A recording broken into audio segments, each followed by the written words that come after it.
kemi forcën që të bllokojmë atë. Kjo veç vullnet për marrëveshje politike nuk është. Dhe kërësus kërkuar një poshtesë që të mos përsëritet situata e njëjtë.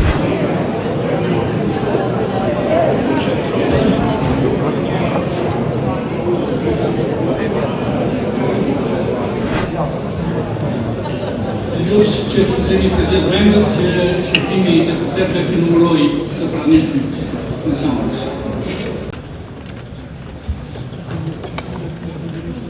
Të nderuara deputetë, të nderuar deputetë, të nderuar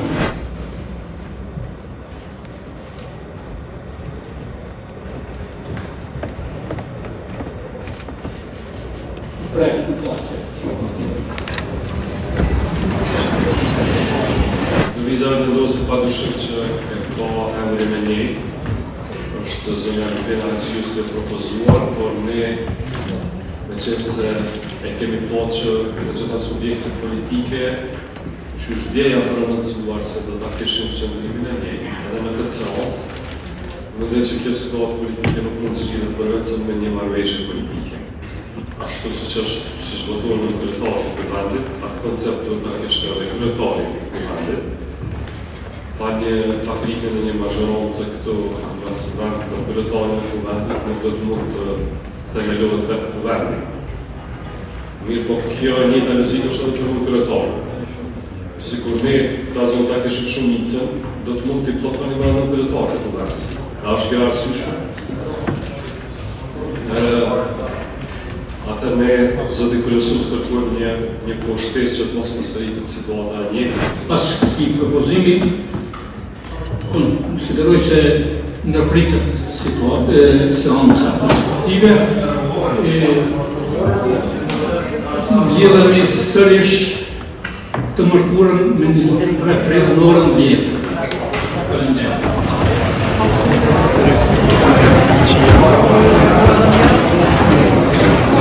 Rruga është e qartë, duhet me ndryshu kandidatën, së më takon mu me ausgjell kandidatëve të vendosjes normalisht.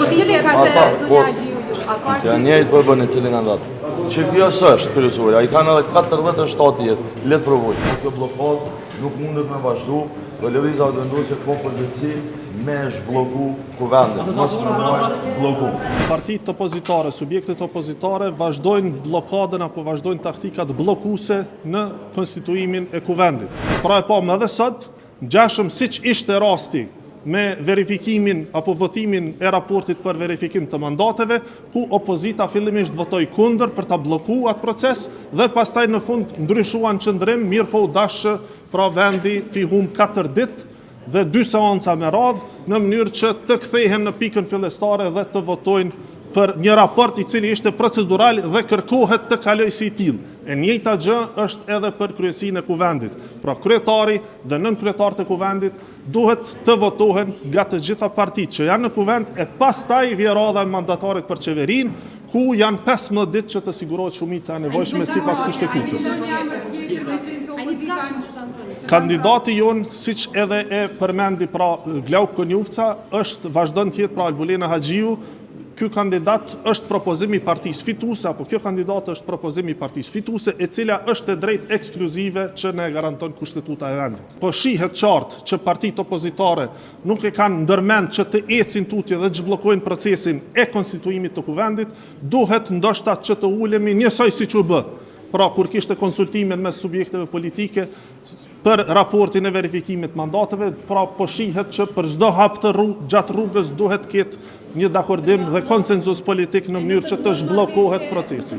Në kuvend, në seancë, sapo u konstatua që u shkel edhe një herë rregulloria e kuvendit të Republikës së Kosovës për faktin se ishim në një proces të votimit dhe krejt çfarë ishte autorizuar sipas rregullores lëvizja vetëvendosje në këtë rast si fituese e zgjedhjeve ishte që të propozoj emrin.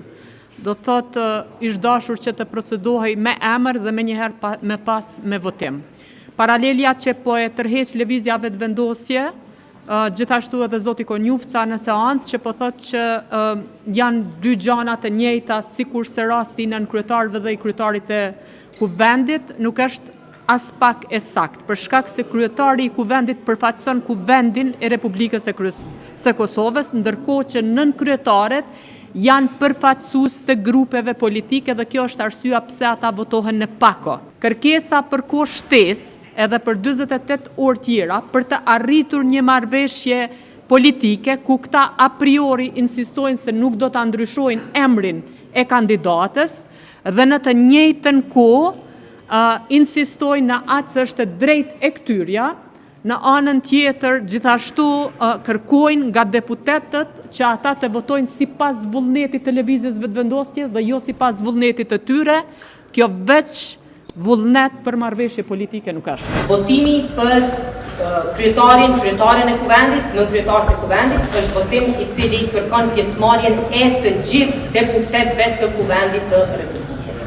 Për dallim nga qëndrimi politik, apo mbështetja, apo mos mbështetja, apo refuzimi për të marrë pjesë në votim për qeverinë e cila i propozohet kuvendit dhe mandatarit, votimi për kryetaren e kuvendit dhe nën kryetar është votimi i cili është obligimi i gjitha grupeve parlamentare. Në situatën aktuale, ashtu siç po deklarohen grupet parlamentare politike të opozitës deri tashme, i bie që menjëherë pas arritjes së një shumice që kërkohet për zgjedhjen e kryetares së kuvendit me 61 vota për, atëherë ne si grupi më i madh parlamentar kemi forcën që të bllokojmë apo numrat që të bllokojmë zgjedhjen e nënkryetarëve.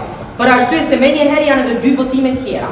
Është votimi për nënkryetar të kuvendit me 61 vota për të deputetëve të kuvendit të Republikës dhe pastaj votimet e nënkryetarëve veç e veç të 2 grupeve jo shqiptare parlamentare. Dhe para me ishte këtu drejtuesja e grupit të paktën e deklaruar parlamentar të Lidhjes Demokratike të Kosovës, zonja Bajrami, që tha duhen konsultime politike. Por Lidhja Demokratike e Kosovës ka kthyer përgjigje negative në atë proces, në procesin e konsultimit politik. Dhe ajo letër që i ka shku Lidhjes Demokratike të Kosovës ka qenë për formimin e institucioneve, gjë të cila tani në proces ka ngecë. Do të thotë ne nuk e kemi asnjë qëllim që ta bllokojmë formimin e kuvendit, gjithsesi konstituimin e leadershipit kryetares, nënkryetarëve të kuvendit të Republikës. Por me këto qasje, të cilat në mënyrën se si po tregohen ose po barikadohen nga partitë tjera parlamentare, me të vërtet duhet të dakordohemi me një temë tjetër. Të thrasim të gjitha grupet politike, të konstituojmë kuvendin dhe të dakordohemi që me 80 vota e shpërndajmë një kuvendit dhe shkojmë në zgjedhje tjera.